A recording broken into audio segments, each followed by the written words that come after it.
Hello and welcome back. My name is Sarah Beyer. I am a Kansas City-based native landscape consultant with Oak and IO. Today, we are doing the fourth in our ongoing webinar series, which is a partnership between Mid-America Regional Council and Deep Roots KC. Our webinar series is generously supported by a grant from the Health Forward Foundation, and we're thankful to them for their support. Today, we're going to be talking about designing your garden, trying to break down this process to make it simple and easy, even if you're a first timer, to get started and create something beautiful. So let's dive right in.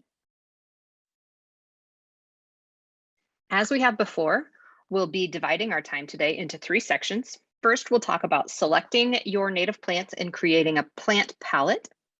Next, we'll talk about pairing and placement. And finally, we'll go over some tips for drawing your design. We have a lot to cover today, so we'll go over the basics, and I'm going to include tons of additional resources in the links that accompany this video, so please take a look through those for anything that you might want more information on. Also, before we jump in, I want to take a minute and encourage you to complete the site assessment process that we discussed in our previous webinar before continuing to the design phase. All of the information covered in that site assessment is going to be important for you to know before you move forward, but you'll especially need to know the light patterns in your space, the soil moisture, your goals for the space, and you'll need to have your site outline done for the area that you would like to design. Once you've done that, you can move on to choosing your plants. This is a book called Planting in a Post-Wild World by Thomas Rainier and Claudia West. It's an excellent resource on native plant gardens. And in the book, they discuss approaching the garden in three layers. The first is the structural layer. These are shrubs, small trees, tall statement plants. Next, you have your seasonal layer. This provides blooms and color throughout the year.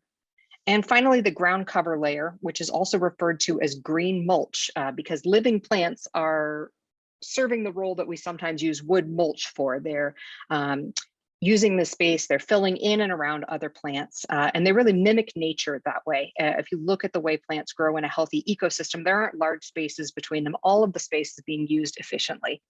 Using green mulch decreases your need for weeding, it protects soil, it buffers temperature changes, and it creates a more healthy ecosystem in your yard.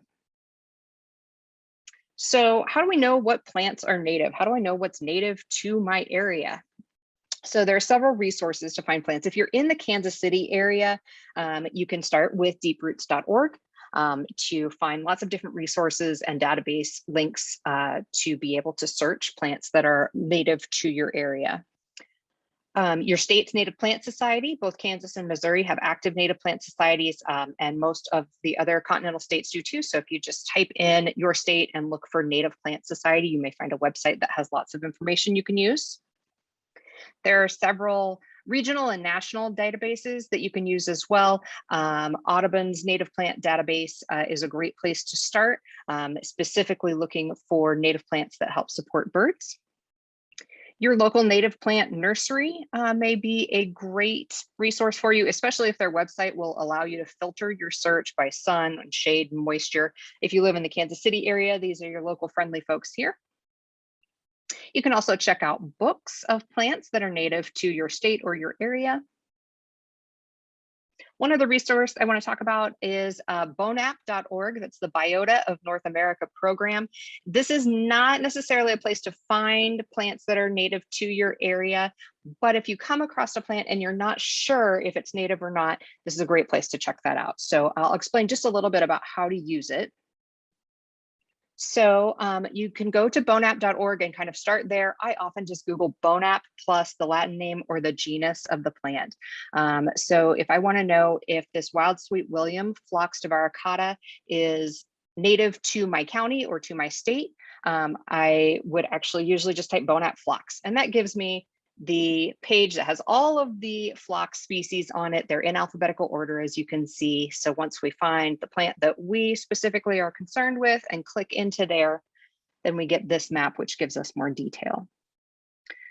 The bright green counties here are places where the plant is found and is not considered rare. Yellow are the counties where the plant is found and is considered rare. Orange are counties where it used to be found and is no longer, and the plant is native to states that are green in their entirety, though it may not be found in counties that are that darker green. So you'll want to decide your geographic limits here, and this may depend on your goals. You'll need to decide how close is close enough. When land managers approach a habitat reconstruction or restoration, they may try to limit their plants to selections of just things that would have previously grown on that site as much as possible or as much as realistic, because we don't fully know the history of every site. If you are creating a native garden for beauty and for wildlife, and supporting those co-evolved relationships that we talked about in our first webinar episode, maybe you'll choose plants that are native to the county or to the state that you live in. Next, we'll work on narrowing it down to plants that'll work in our space and creating a plant palette. So hopefully you found an online resource that will allow you to filter by site conditions. That will make this next part a lot easier. If not, it's just going to take a little longer. If you're using a book, you'll need to look through each plant's description to find the ones that meet your criteria. And we're mostly concerned, first of all, with sun and with moisture. So here's an example of what that might look like. This is from the Lady Bird Johnson Wildflower Center, and this one you can actually select your state. So you can go ahead and narrow at least to the state level using this resource. And so there's an option there to select your sun requirements, your soil moisture, and then there are lots of other things that you can select from. I'm going to suggest that when you're first putting your palette together to choose as few of those as possible. That way we get the widest variety to choose from. And then you can narrow it down later if you're looking for something specific for your design. So we want to make a list of the plants that fit the criteria that we need. Don't forget to include ground covers with this. Also, you can use this time to narrow down selections of shrubs or of trees if they'll be part of your design as well.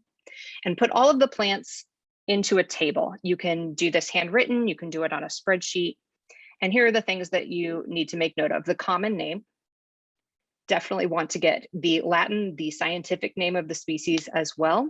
When you go to shop for plants, it's going to be important that you have that because common names can vary a lot. They can be very confusing, and the same common name can refer to more than one plant, but the Latin name is always going to refer to just one species. You'll want to include the height. You'll want to include the spacing between them. Both of those will be important when you go to make pairing selections, when you go to draw them onto your graph paper so that you know how big to make them. And then I like to go ahead and include the light and the moisture here, just because many plants do have a range that they'll be happy in, and most garden sites are going to include a little bit of variety of some areas that are a little shady or some areas that are a little sunny, or even if the whole garden itself is, full sun. If you plant a shrub in it, then the areas to the north and east, especially of that shrub, are suddenly now part shade. So, and then the color throughout the year is important to make a note of. So I like laying out this table by months of the year and indicating sort of what color the plant is during that time, both the bloom, the green of the plant, and then whatever color it may turn in the fall, or if there's attractive seed heads, berries, those sorts of things, you can include that here. You don't have to get this involved, though. You can always represent color with dots or just write down with words. So the blue wild indigo there on that top line, you could just write blooms purple, May and June. That would be sufficient. You can call it a day there. So whatever makes the most sense to you and seems reasonable. If this feels overwhelming, you definitely don't have to get this detailed. The goal is just to be able to look at your list and to see what is blooming at the same time, and to use that information to place plants next to each other, and to make sure you have something blooming all season long. So that brings us to pairing and placement. In this section, we're going to explore color theory. We'll talk about some design basics, and then we'll do some specific garden do's and don'ts. But most of all, I want to stress that the number one most helpful thing as you're learning to design your garden is to get outside and get inspired. Go hike in natural areas, visit other native gardens, go visit native nurseries. Observe plants not just when they're blooming, but when they're emerging in the spring, when they're becoming dormant in the fall, when they're standing dry over the winter. Start to become familiar with the rhythm of the plants, the colors of the seasons, and you'll feel a lot more confident being able to echo those patterns and recreate them in your designs. So first, a quick detour into color theory. This is the color wheel. It has a spectrum of colors arranged in a circle according to their relationships with each other. If you want to keep one of these handy as you design, you can easily find resources online to look at as needed. I'll include one in the supplemental materials as well.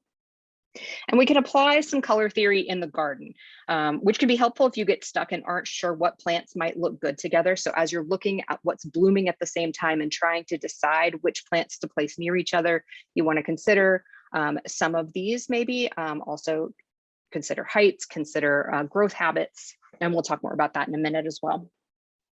So types of color schemes, or sometimes also called color harmonies, that might look good in the garden and be useful to think about. All of these examples are using plants that can happily coexist in similar conditions. So feel free to try out some of these pairings if they're appropriate to your site. So the first is a monochromatic harmony, where different shades of the same color are used together. Think about using different textures and colors of green leaves next to each other, of pairing light and dark pink, like this purple poppy mallow and showy evening primrose. Complementary colors are opposite each other on the color wheel and make each other pop. It's a really energetic combo whenever you have those two opposing colors. If you think, for example, about red flowers with green foliage, or red berries in the fall and winter with green leaves, a really dynamic combination. So the example here for yellow and purple is Golden Alexander and Blue Wild Indigo. You can find great yellow and purple color combinations almost all year long in the Midwest. We've got asters and goldenrods together in the fall, look really great. Wild Sweet William and Golden Groundsel in the spring are wonderful. So it's just a fantastic combination, and one that is really present in our native plant palette in this area. Colors next to each other on the color wheel are analogous. For example, the blue, purple, and pink of this potted display, which includes the Wild Sweet William, Rose Verbena, and this lovely blue pot. Triadic color harmonies include 3 colors that are equidistant, basically drawing a triangle in any orientation on the color wheel. So in this case, we have our primary colors, yellow, blue, and red, as shown in the columbine, Virginia bluebells, and the golden groundsel, with a little pollinator feeding on it, just in case we forgot why we were planting native plants. So understanding these color relationships is a tool that you can use if you're having trouble choosing plant pairings or can't decide which to put next to each other. That said, placing one beautiful flower next to another beautiful flower is always a good idea. So if this isn't a tool that happens to be useful to you, don't worry too much about it. You can always pick what you like. Which brings us to placement. If you've ever decorated a mantle or a shelf, or if you've watched much HGTV, you may already have a sense of some of the elements that make a design visually pleasing, and we can apply a lot of those to the garden as well. So good design needs a focal point. This is most likely going to be one of your structural elements that we discussed in our 3 garden layers, but it could also be a boulder or a piece of garden art. The design needs balance. This is not necessarily identical symmetry, though this photo has examples of both. There's identical symmetry there on the bottom and balance without symmetry above. So need to have the various sides or the various areas of your garden feel balanced. Consider layering, both in terms of our 3 layers of different types of plants that we talked about, but also the layers from the human perspective. As you look through and across the garden, what are the different layers that you're going to see? Remember that odd numbered elements and groupings tend to be more pleasing to the eye than even numbers. And finally, simplicity and complexity can both be really beautiful if done well. So let's talk about some do's and don'ts. I have just one don't for you, and it's one I learned from experience the hard way. I didn't grow up with gardeners, but I grew up spending a lot of time in nature, observing and playing with plants. So when I started my first native plant garden several years ago, I bought 15 or 20 plants, all different species, and I put them randomly in this bed that you see here. I didn't use any ground covers. I didn't really have any real structural layer, and I didn't give too much thought to bloom times or visual appeal. I did kind of put taller plants in the back and shorter plants in the front. So from a design perspective, don't do what I did. I will say that this garden was totally fine. It attracted butterflies and pollinators and birds, and I loved it anyway because it was full of life and full of interest. But that said, it probably wasn't the best ambassador for my neighbors of what a native garden can truly be. So that's the don't. If you do any of the do's that follow, you'll be better off than I was. So do start with your structural elements. Consider shrubs, small trees, or even large trees, depending on the scale of your planting. Tall plants like the Joe Pye weed there seen on the left, or goldenrods can also make a really great structural statement. Do place plants in groups of the same species for visual effect. It's also really good for pollinators. They can not only find the plants more easily, but a pollinator going along and harvesting from the flowers doesn't have to skip hop all over the garden. It can move through a big sweep or a big group of plants very efficiently. Do repeat your groupings, pairings, and patterns in multiple places throughout the design. Play with organic and geometric shapes, so curves and sweeps, as well as straight lines. In the example on the left, this was done by Alan Branhagen, and it is the design for the Monarch Demonstration Garden at Luce Park outside the Garden Center. And the basis of this design is a little more formal to kind of suit the space. So the structure includes placements in straight lines, especially around the edges. As you move toward the middle, you can kind of tell just even looking at this design that things feel a little more organic, a little more more use of curves, more blending of plants. And then toward the outside, you have fewer species and things feel a little more orderly. And that just helps to kind of keep it within the feeling of the more formal location. In the design on the right, this courtyard is all concrete, right angles, hard surfaces. So we created lots of curves and sort of swoops and things that curl around to help balance all of those angles. So definitely play with both of those in your designs. You can play with both of them in the same design. You can experiment and see what you like. Do consider height is a really important reason why we made sure to note the heights of our plants when we made our palette. So you want to place taller plants in the middle of the bed or at the back of a foundation planting or border. This also involves thinking about the scale of the garden. So if you have a really small square footage that you're planting, you want to limit the overall height and size of plants in those small plantings, and you can scale up in larger plantings.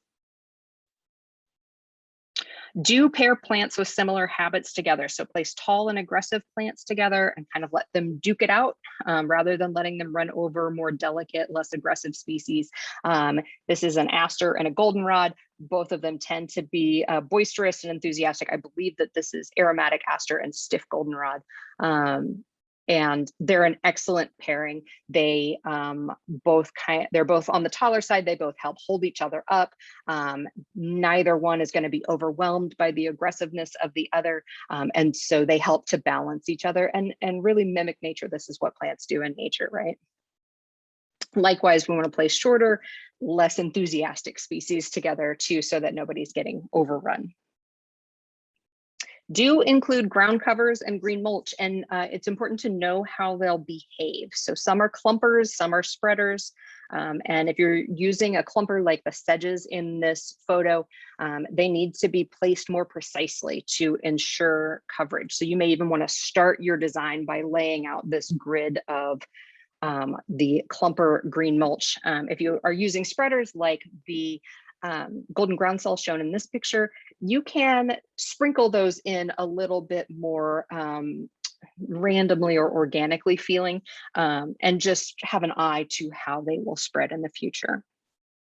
So just one example of the need to do your research, which is the final do and will inform all of the others as you go along. So it's really important to read about, and if possible, get yourself familiar with in-person plants that you plan to use in your design. So finally, we're ready to start putting pencil to paper. I want to encourage you, especially if you feel that you are artistically challenged, that we're ultimately creating a garden here and not a work of art on paper. And while having a beautiful design on paper can be really satisfying, please don't judge yourself. First of all, you probably have a lot more skill than you realize. And secondly, we're just creating a map here. This is just a guide for planting. And we're ultimately more worried about the garden looking good than we are about the plan looking good. So try to give yourself a break on that. In this section, we'll talk about materials, both low and high tech. We'll talk about how to represent your plants in the design. We'll talk about getting started. Sometimes that's the hardest part. And then we'll talk about taking it to the next level. Okay, so the materials we'll need. First of all, you'll need graph paper. You'll need the site outline we created as you went through your site assessment in the last webinar episode. So whatever the outline of your garden is, you'll need that. You'll need some tracing paper to go over the top. This is what you'll actually draw on. So you're drawing your design on the tracing paper so that if you make changes or want to try out different things, you're not having to redraw the master outline every time. You can just use a new sheet of tracing paper. You can also just make multiple copies of your original outline, and that works great too. If you're using tracing paper, you'll need tape or paperweights or these little drafting circles, something that you can use to keep the paper stable and in place on top of your outline so that things aren't shifting around while you work. Circle stencils can be helpful for drawing the outlines of plants, but they're not required. You can always freehand it. And then you'll probably want something to add some color to the design. So colored pencils, markers, whatever you have is great for that. And finally, you'll need your plant palette as well to refer to as you work. If you're digitally inclined, you might prefer working on a tablet or on your laptop. Any kind of drawing or painting program that you're familiar with can work for this. My suggestion is to use whatever you know well and adapt that and kind of figure out a way to make it work for this, rather than trying to learn a whole new program at the same time as you're trying to do this design process. So if you're familiar with Adobe programs like Illustrator or Photoshop and you're a whiz at those are both excellent and powerful tools that you can use for things like this. If you would rather use a tablet and a stylus, Procreate is a great one. It is available only for Apple products, or Sketchbook, Concepts, and ArtRage are both Apple and Android compatible. So you might look into those. Most of them are not terribly expensive, and some of them have a free version that you can look at first. Also consider PowerPoint. If you've done any previous work creating presentations with PowerPoint, don't discount it for this. It has drawing tools and a lot of folks have access to it without having to buy something new. So I'll show you a few examples later that were done in PowerPoint and they work just fine. I personally love using a digital app and stylus because it's easy to carry around my iPad. I have multiple designs to work on with me. I can keep photos of the sites all in the same place, and erasing, which I do a lot of, and so will you, is easier and less messy. One note with any kind of digital format, consider how you'll create the base outline and the graph paper grid. So you might need to take a photo or a scan of your master site sketch and use it as a background image, or create different layers, which is what I do with Procreate. I have a background image that is my grid lines and the property or the garden outline. And then I use the layers feature to create additional layers. So I have one layer that has the existing plants on there, and then another layer that has the new plants. I might even keep another layer with ideas or measurements or notes to myself, or maybe we want to play with different ideas for the site. Can draw those each on separate layers and then just choose which layers are showing in order to look at different ideas. And the layers just work like a stack of tracing paper. I can choose whether each layer is shown or not. And the analog version of this is to use multiple sheets of tracing paper. So use one sheet to make your existing plants, one sheet for your new plants, or if you want to try out a different idea, swap them out. It works just the same. So really helpful tools to think of it that way. So how are we going to represent the plants in the design?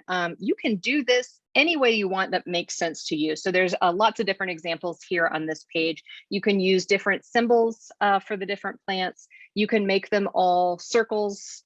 You can do simple drawing of the plants or of the flowers. You can do blobs of different colors to indicate we're going to have a bunch of, this kind of plant in this area. So it kind of is, planted in this shape, and maybe indicate off to the side somewhere how many plants that is. Or any combination that works for you. And likely if it's something that you start doing, your style will sort of evolve over time. One thing you want to remember is to keep it to scale. So if a plant gets to be 6 feet around. So for example, in the image on the right here, those are shrubs, which are approximately 6 feet across. And if you can count that they're approximately 6 squares across.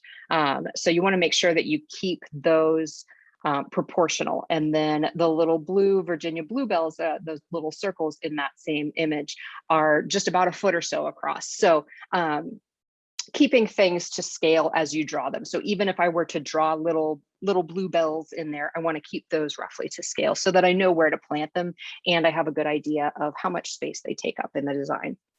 And of course, we want to include a key. Don't forget to include that so that you know what you mean when you look at it later.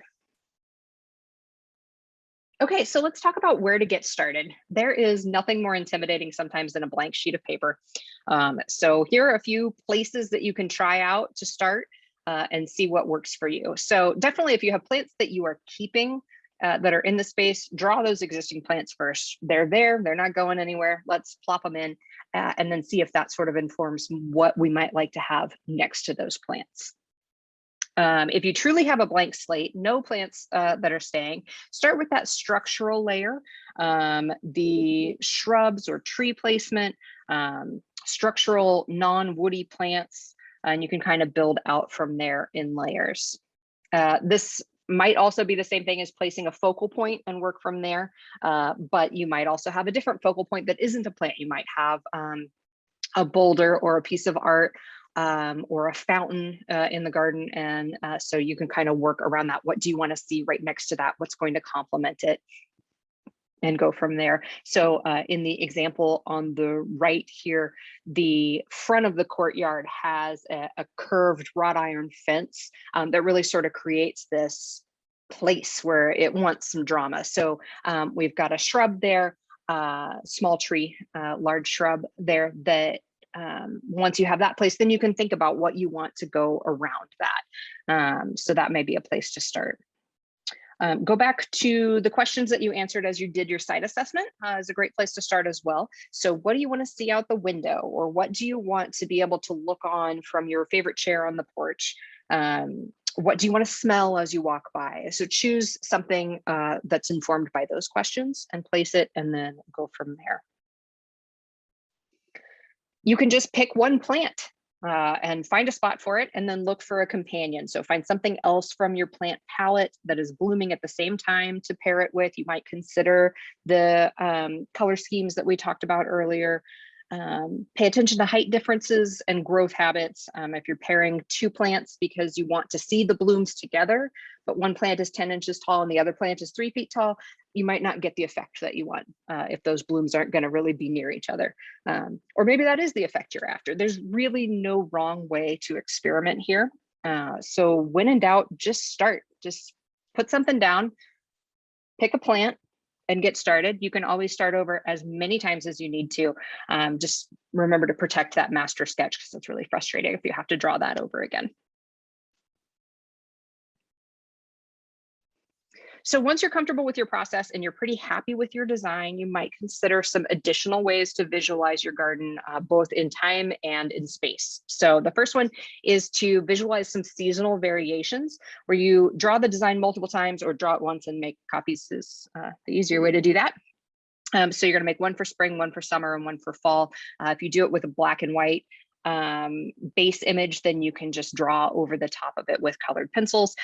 This is one I actually did in PowerPoint. I just took a black and white scan of the design, and then I made it the background image for 3 different slides. And on each slide I colored, and I'm using that term very generously. As you can see, I kind of scribbled the plants as they'd appear in that season, but it just gives you a good idea of like, where is the color in the spring? Where is the color in the summer? Where is the color in the fall? And you might find as you look at it, like, oh, on the spring here, there really isn't anything in this, the area on the lower right. So maybe I need to add something there.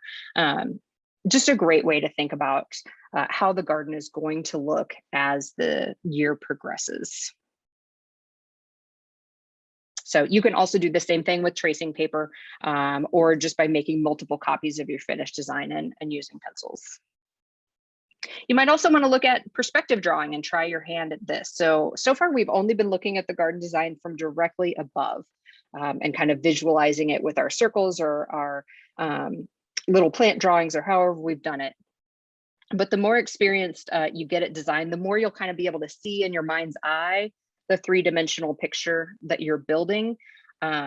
But this is a really useful exercise, both to help you get there, and then, you know, even after you kind of can visualize that, going through this is really helpful. So either sketch the site as you see it while standing or sitting nearby and add the background and kind of the garden outline, and then use your design as a guide and draw in the plants where you've placed them. And you can really simplify them. This isn't a botanical study. It's just a visualization exercise. Remember that nobody has to see this but you. You can also, I love this idea, take a photo and print it out at really low saturation, as my friend Sydney Ross has done here. And then she's just drawn in her plants. So you can see in the foreground there, she's drawn in the columbine. It's just a really simplified drawing, but you can kind of repeat that over and over. She's got her sedges, her little ground covers in between, just those little green spiky indications of, you know, where the plant will be and what it will kind of look like. So it does not have to be super detailed, but this is just a wonderful way to kind of look at this and be able to think about what you might want to change, or to be able to explain to another person, you know, this is sort of what it will look like. So this is an excellent stage to get to once you feel comfortable with the other steps that we've been through. So that brings us to the end of this program. As I mentioned at the beginning, I have a ton of links and handouts linked to you in the supplemental resources that accompany this webinar. You can check those out on mark.org or deeproots.org. For more information, you can contact either of those organizations with the information on your screen.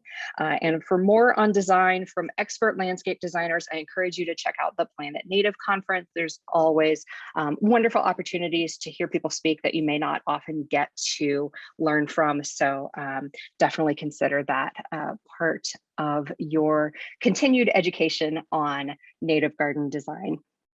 Really want to thank you for joining us today. We hope to see you back next time, which is our final edition of this webinar series. We're going to talk about year-round management of your native plant garden. So we hope to have you back. And again, many thanks to the Health Forward Foundation for their support.